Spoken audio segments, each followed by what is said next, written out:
السلام علیکم ورحمۃ اللہ وبرکاتہ۔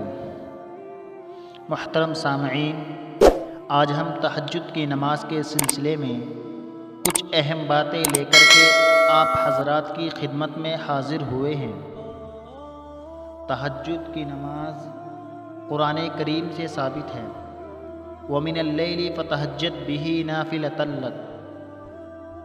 یہ تہجد کی نماز بڑی فضیلت کی نماز ہے، اور اس نماز کے اندر انسان کی ہر پرابلم کا حل ہے۔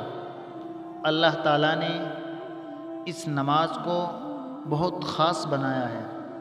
یہ ایسی نماز ہے جس کی کوئی اذان نہیں ہوتی۔ یہ نماز جس کو بھی نصیب ہو جائے، گویا اس کو اللہ کا قرب حاصل ہو جاتا ہے، کیونکہ یہ اذان مؤذن کی اذان پر نہیں بلکہ دل کی اذان پر پڑھی جاتی ہے۔ اب اس نماز کے سلسلے میں بہت سی اہم باتیں ہیں، جیسے کہ بہت سے حضرات کا سوال رہتا ہے کہ نماز کس وقت پڑھی جائے، اس کے پڑھنے کا ٹائم ٹیبل کیا ہے، اس کی رکعتیں کتنی ہیں، اور کیا اس نماز کو پڑھنے کے لیے، اس کو ادا کرنے کے لیے نیند لینا ضروری ہے یا نہیں ہے۔ تو اس سلسلے میں کچھ اہم باتیں یہ ہیں۔ آپ صلی اللہ علیہ وسلم تہجد کی 8 رکعت ادا فرماتے تھے۔ اب جس بندے کو جو آسانی ہو اسی کے مطابق وہ اس نماز کو ادا کر لے۔ اگر کسی کو 2 ادا کرنے میں آسانی ہو تو 2 ادا کر لے، یا کسی کو 4 پڑھنے میں آسانی ہو تو 4 پڑھ لے، ورنہ اگر 8 سے زیادہ پڑھنا چاہے تو وہ بھی پڑھ سکتا ہے 12 رکعت۔ اور پڑھنے کس طریقے سے ہے، 2 رکعت کر کے پڑھ لے، چاہے 4 پڑھ لے، لیکن 2 رکعت کر کے پڑھنا یہ افضل ہے۔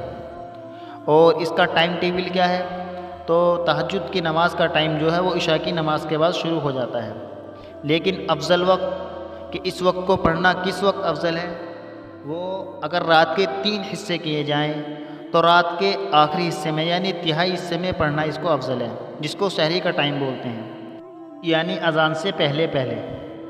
اور اب اس نماز کے لیے سونا ضروری ہے نہیں، تو اس نماز کے لیے نیند نکالنا کوئی ضروری نہیں ہے، لیکن جس آدمی کو اپنی نیند پر یہ بھروسہ ہو کہ اگر وہ سو جائے گا اور پھر وہ بیدار ہو کر کے تہجد کی نماز بھی پڑھ لے گا، تو پھر اس کے لیے بہتر یہی ہے کہ وہ آرام کر لے، تاکہ وہ جو سستی کا غلبہ ہے وہ ختم ہو جائے، اور پھر فریش ہو کر کے اچھے طریقے سے نماز کو ادا کرے۔ لیکن اگر کسی کو یہ بھروسہ ہو کہ وہ نہیں جاگ پائے گا، وہ تہجد تو کیا وہ فجر کی نماز بھی چھوڑ دے گا یا چھوڑ دے گی، تو پھر ان کے لیے بہتر یہی ہے کہ وہ تہجد پڑھ لے، سویرا پڑھ لے، یا پھر اپنے رات کے تہائی حصے تک بیدار رہے، اس کے بعد تہجد پڑھ کر کے سو جائے۔ بہرحال جو صورت ان کے لیے آسانی کی وہ ادا کر لے، لیکن تہجد جو پڑھنا افضل ہے وہ رات کے تہائی حصے میں ہی پڑھنا افضل ہے۔ اب ایک سوال یہ ہے کہ تہجد کی رکعت کے اندر کون سی صورتیں پڑھیں، تو اس کے لیے کوئی خاص صورت متعین نہیں ہے، یہ ایک نارمل نماز ہے، بس یہ ہے کہ اس کی فضیلت زیادہ ہے۔ یہ تمام نفلوں کے اندر اس نفل نماز کی فضیلت بہت زیادہ ہے، تو جو صورت اس کے یاد ہو وہ پڑھ لے۔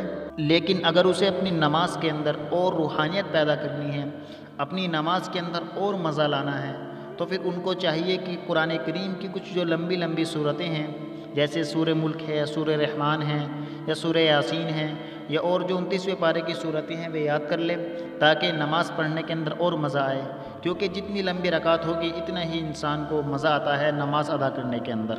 بہرحال اس نماز کو ضرور ادا کرنا چاہیے۔ انسان کے ایسے ایسے کام ہوتے ہیں جو اس کے حل نہیں ہو پاتے، وہ تعویذ گنڈے وغیرہ کرواتا ہے، یا دیگر انسان سے دعائیں وغیرہ کے لیے کہتا رہتا ہے، لیکن اللہ کے سامنے نہ روتا ہے، نہ گڑ گڑاتا ہے، نہ اس سے مانگتا ہے۔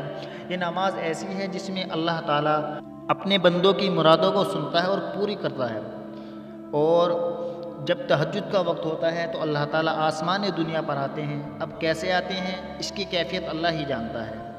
بہرحال اللہ تعالیٰ اپنے بندوں کی مرادوں کو، ان کی باتوں کو، ان کی تمناؤں کو، ان کی دعاؤں کو سنتے ہیں، اور اللہ تعالیٰ فرشتوں کے سامنے رشک کر کے فرماتے ہیں کہ دیکھو میرا یہ محبوب بندہ نہ ایک دکھاوا کر رہا ہے، یہ صرف میری رضا کے لیے اور میری عبادت کے لیے، صرف مجھے خوش کرنے کے لیے عبادت کر رہا ہے۔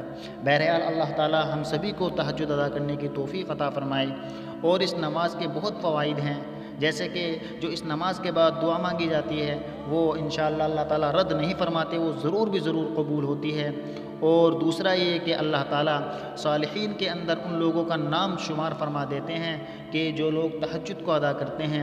اسی طریقے سے اس نماز کے ذریعے قرب الہی کا ذریعہ مقصود ہوتا ہے، یعنی اللہ تعالیٰ کا قرب حاصل ہوتا ہے، اور انسان کے گزشتہ گناہ جو صغیرہ گناہ ہے وہ تہجد کی نماز کے ذریعے اللہ تعالیٰ معاف فرما دیتے ہیں۔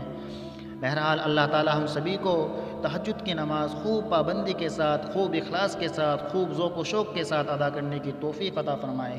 ناکام ہے وہ انسان، خسارے میں ہے وہ انسان جو انسان دنیا کے اندر آئے اور اللہ کو پہچانے بغیر اس دنیا سے چلا جائے، یا اللہ کو پہچان لے لیکن اپنی خواہشات میں آ کر کے اللہ کے حکم کی نافرمانی میں اپنی زندگی گزار کر کے چلا جائے۔ اور مبارکباد ہے ایسے انسان کے لیے جو دنیا میں آ کر کے اللہ کو پہچان لے اور اپنی خواہشات پر قدم رکھ دے اور اللہ کے حکم کے مطابق اپنی زندگی گزار کر کے اس دنیا سے چلا جائے اور اللہ کو خوش کر کے اس دنیا سے چلا جائے۔ بہرحال یہ نقطہ ایسا ہے انسان کی عقل اس کو سمجھ نہیں سکتی، اسی وجہ سے اللہ تعالیٰ نے کم و بیش 1.25 لاکھ پیغمبر اس دنیا کے اندر بھیجے تاکہ اللہ کو پہچاننے کا ذریعہ انسان کے لیے آسان ہو جائے۔ اللہ تعالیٰ ہم سبھی کے لیے تہجد کی نماز کے راستے آسان فرمائے۔ مزید حوصلہ افزائی کے لیے ویڈیو کو لائک ضرور کریں، اور ایسے ہی اسلامک معلومات کے لیے ہمارے یوٹیوب چینل اسلامک معلومات کو ابھی سبسکرائب کر لیں۔ شکریہ۔ السلام علیکم ورحمۃ اللہ وبرکاتہ۔